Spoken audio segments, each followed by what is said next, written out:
The Dallas Cowboys are looking for their third straight win. Will they get it over the Lions on Sunday? What about this, Marcus? Lions off a bye. Can they finally break that Dallas hex and win down there? We'll break it all down on this crossover edition of the Locked On Lions and Locked On Cowboys podcast.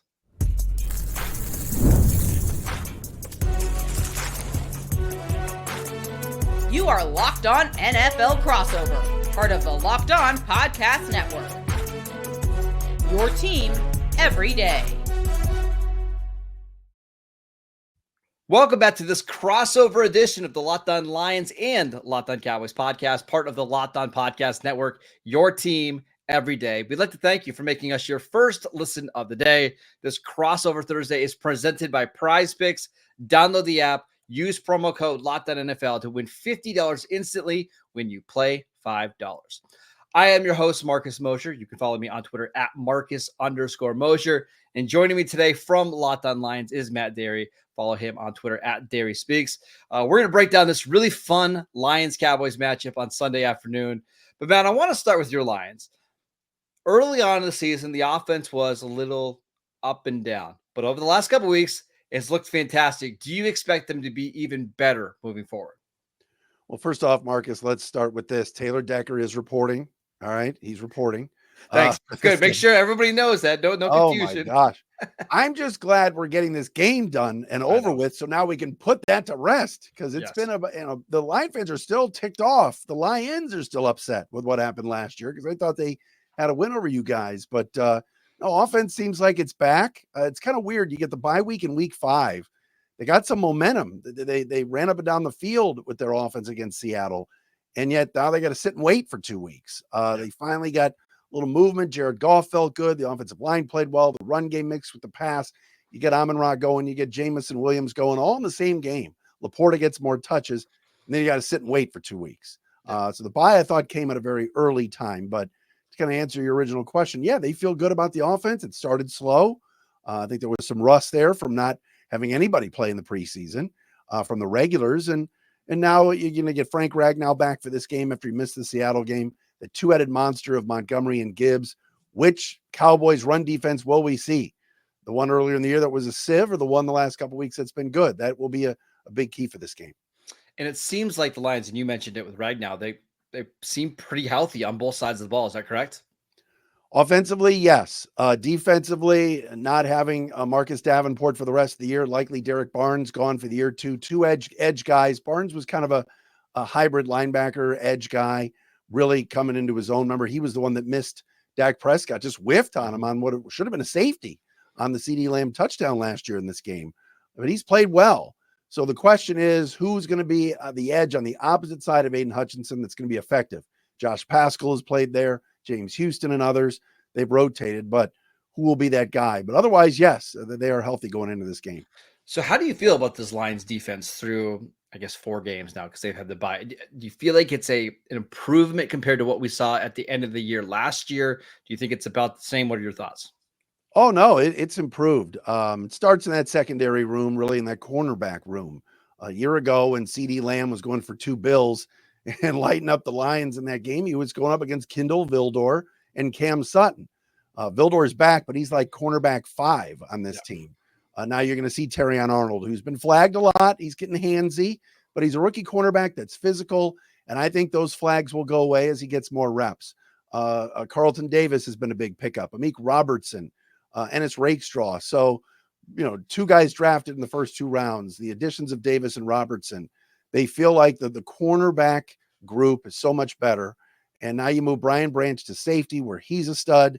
And Kirby Joseph's had a Pro Bowl year so far. So defense feels good. Again, a little bit injured on that other edge, but DJ Reader in the middle with Aleem McNeil feel like they've shored up that other D tackle spot. And Levi Onwuzurike is a guy that's played well in a contract year. So Lions defense is better. Are they a top 10 defense yet? No, but the way Hutchinson's playing, they feel like they can get there. And Matt, we feel like, at least I feel like this is going to be a shootout, right? Like this is going to be a game where probably both offenses in a dome are playing well. It's just going to be which defense can get a stop or 2 at a critical point. And that's really all that you're asking for this Lions defense, right? You're not asking them to be the 85 Bears, but can you get a stop, a quarter? Because if they do, I don't see how the Lions don't win this game. No, I'm with you, and I've been saying it all week, and I had Trey Wingo on the show yesterday. I think the Lions are the better team. I watched every snap of that Cowboys-Steeler game the other night, and give Dak credit, hung in there. Boy, pouncing on that fumble, you must have been going crazy at the end of that game. But this is not some world-beater Cowboy team. I know you know that.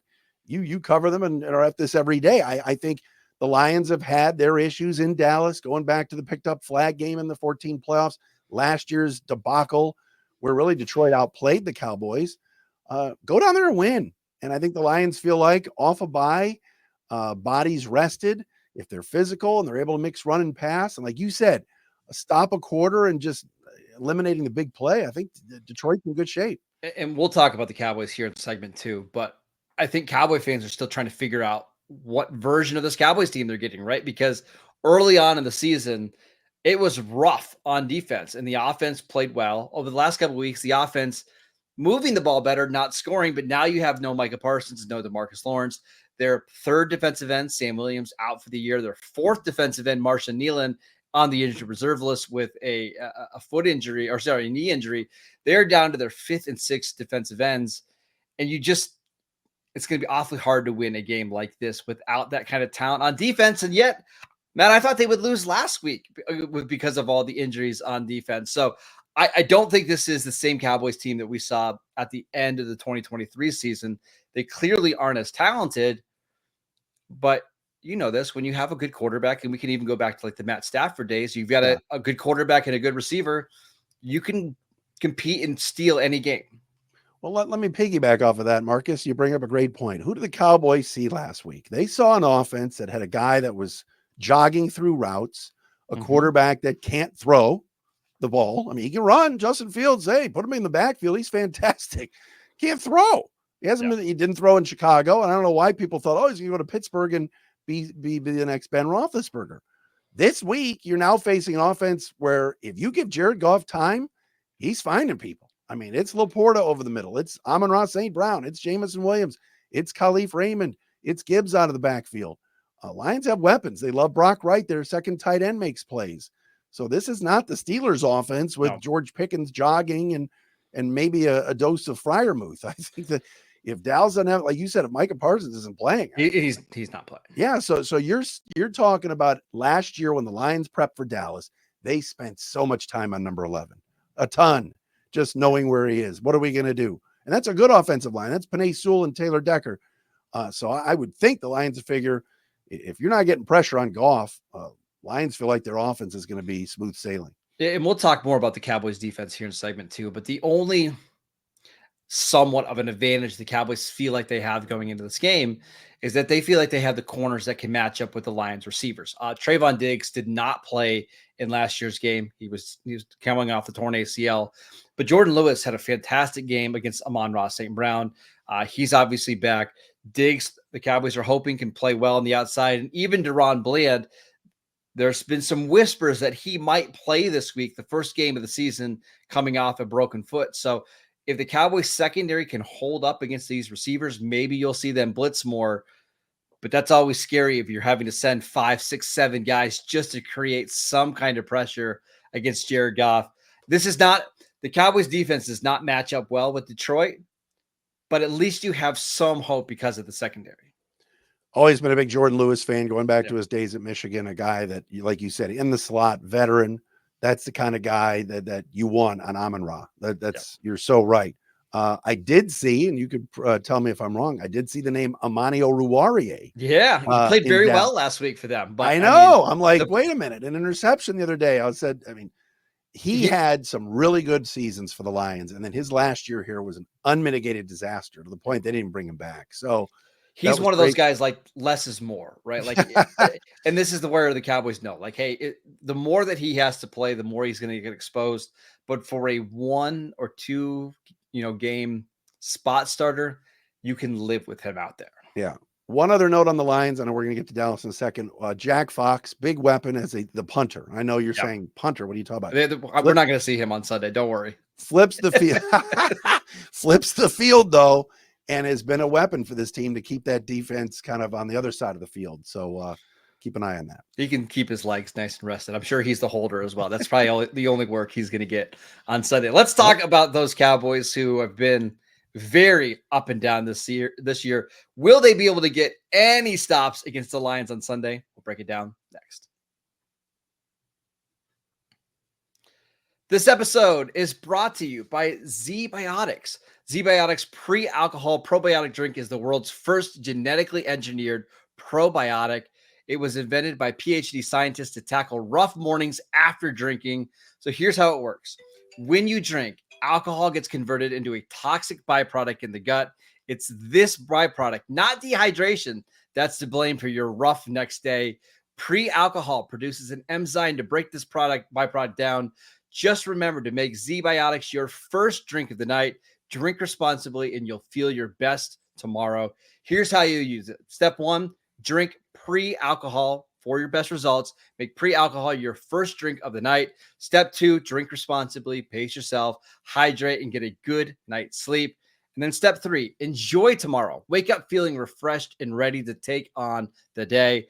Go to zbiotics.com/LockedOnNFL to learn more and get 15% off your first order when you use LockedOnNFL at checkout. ZBiotics is backed with a 100% money-back guarantee. So if you're unsatisfied for any reason, they'll refund your money. No questions asked. Remember to head to zbiotics.com/LockedOnNFL and use promo code LockedOnNFL at checkout for 15% off. This episode is brought to you by Game Time. I absolutely love Game Time. It's what I use when I want to go to college football games, NFL games.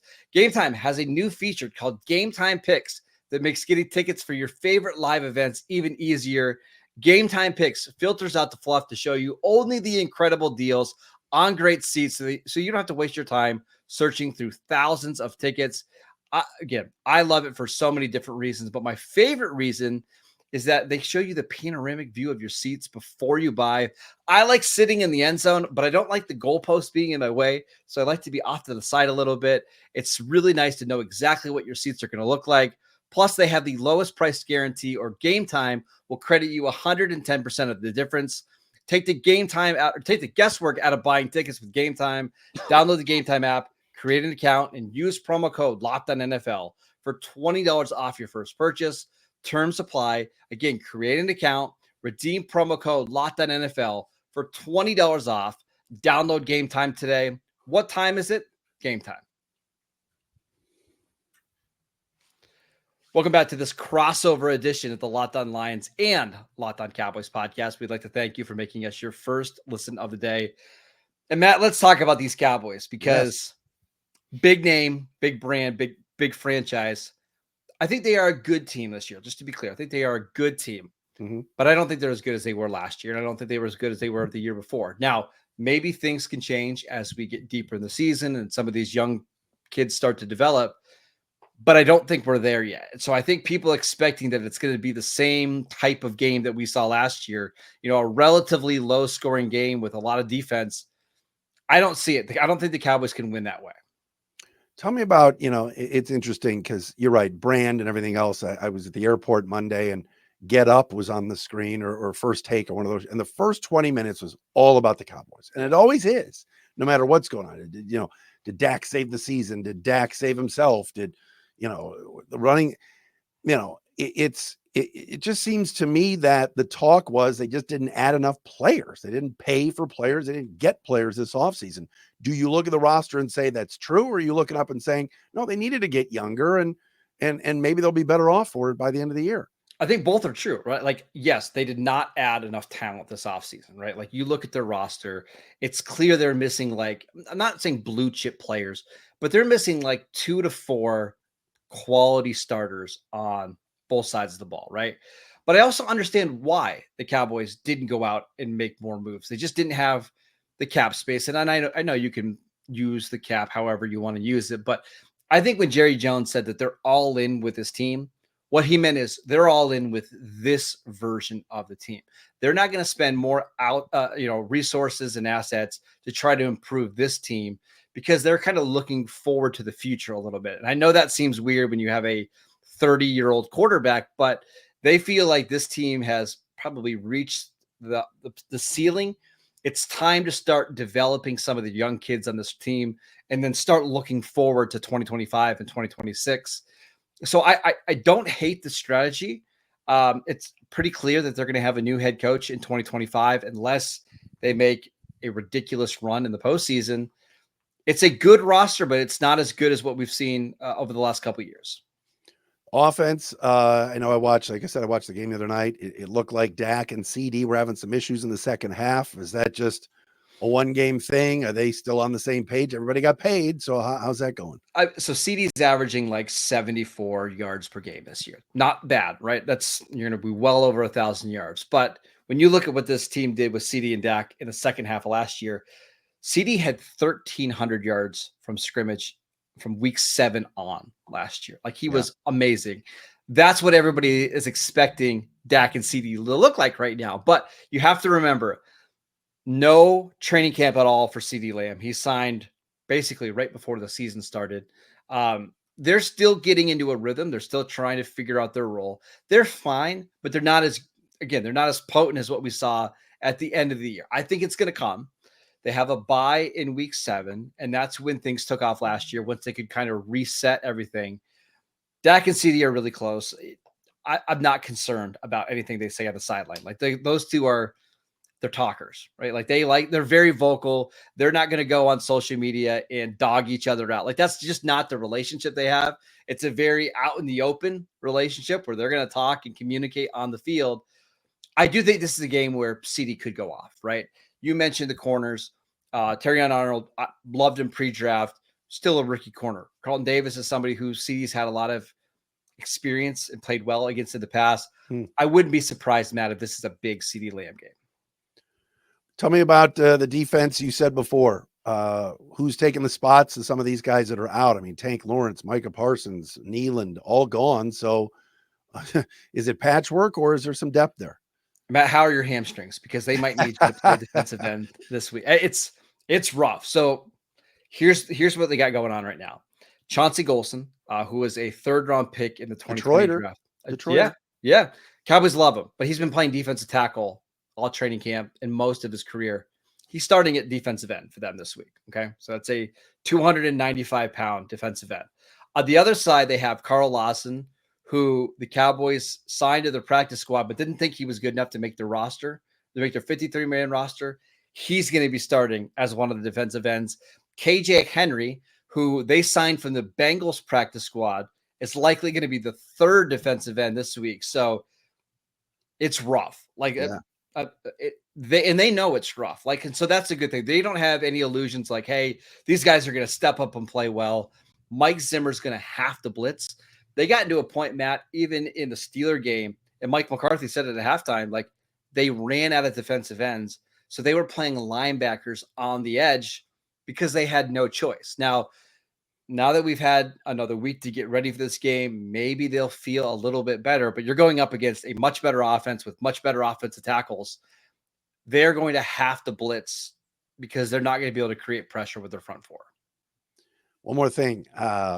Do you have the best kicker ever? Because this guy, he's up there. I mean, I know it's only been a year or 4 or 5 games, but Aubrey, something else, man. Oh my God. Yeah. The ball in Pittsburgh the other night. That's the toughest place to kick in the NFL.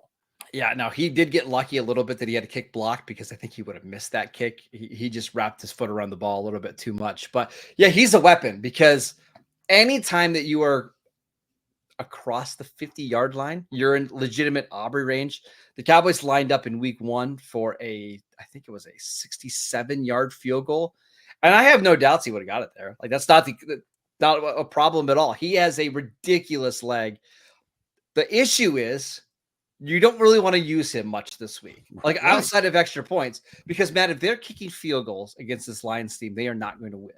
Last week against Pittsburgh, you can afford to kick field goals and stay in that game because Pittsburgh's offense isn't good. The Cowboys aren't going to win this game scoring 20 points, 23 points.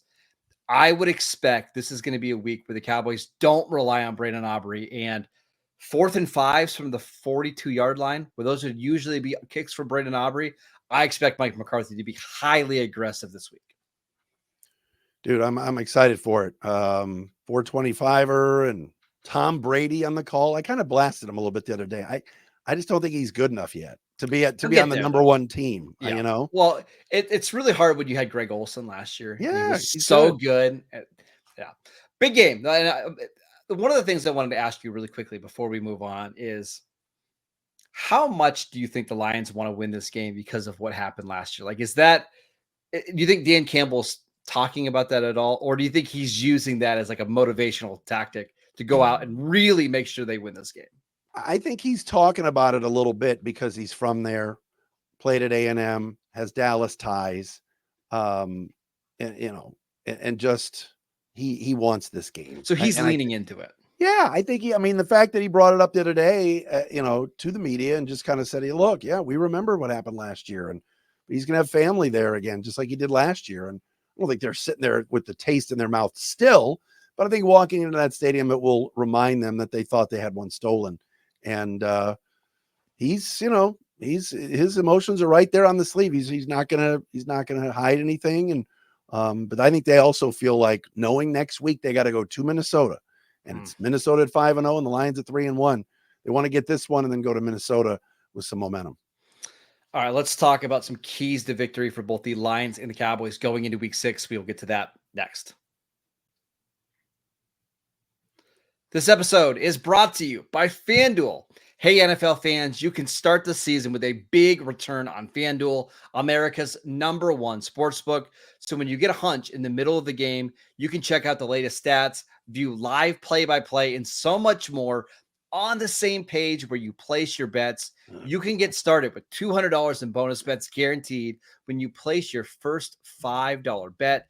You can go bet on this Lions-Cowboy game. The Lions are 3.5-point favorites in Dallas. It's been a long time since somebody has been a 3.5-point favorite or more in Dallas.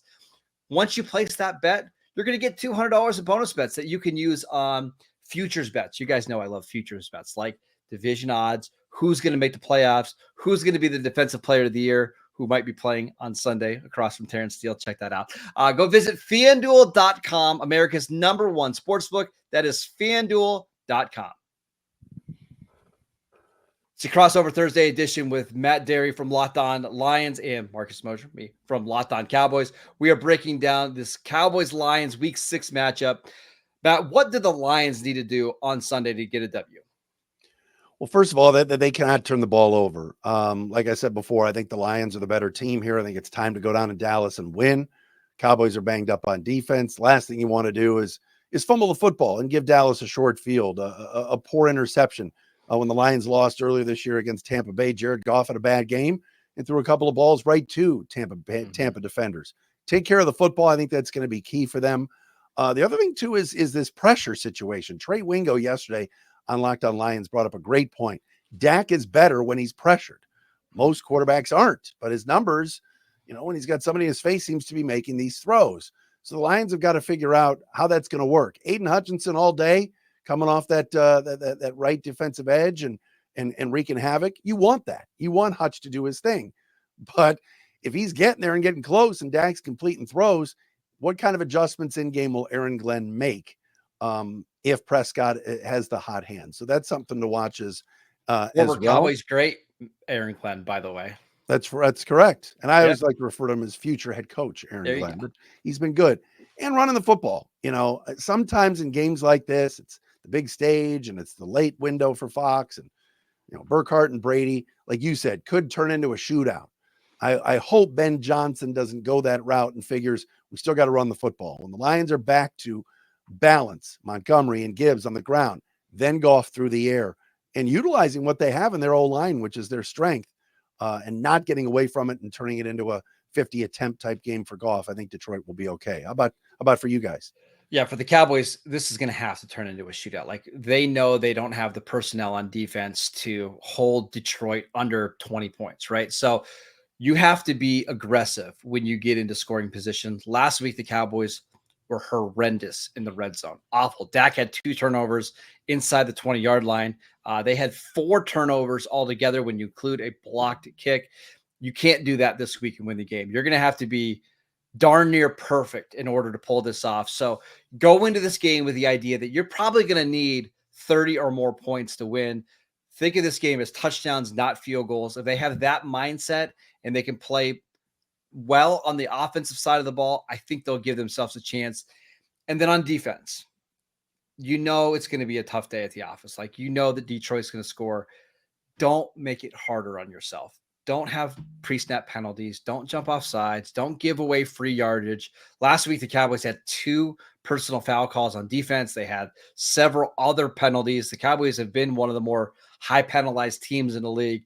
You can't make this any easier on Detroit's offense than it's always going to be. And then capitalize on your opportunities, right? There'll probably be, unless we have another one of those Jared Goff games where he's 18 of 18 or whatever he's going to be, there'll probably be 1 or 2 plays in this game where either the ball is on the ground or the ball is just a little bit thrown behind Amon-Ra St. Brown. You have to capitalize on those turnovers and on those takeaways. Otherwise, this could be a replay of what we saw in week 2 against the Saints when they could have scored 70 points if they wanted to on Dallas. They stopped basically in the second half. Crazy. Or the Lion or the Ravens game where they scored 28 points in the first 3 quarters. So when you get your opportunities, you're going to have to make them. Brother, it's great to see you as always. I'm going to stick with my talk here. I think the Lions are going to win. A ton of respect for what Dallas has done. They're always good. They're always relevant. And I think that I just take Micah Parsons out of the mix. I just love that guy. That's such a key. That's such a big loss. And I don't think take advantage. This isn't a must-win game for Dallas, right? Because they won last week. They go 3-3 into the bye. They give themselves a chance. They're just hoping that this team starts to peak in January rather than peaking in October and November, which they did the last couple of years. So should be a great NFC battle on Fox. Can't wait. Check out Matt on Twitter at Derry Speaks. I'm at Marcus _Mosier. Enjoy the game, and we'll see you guys right back here tomorrow.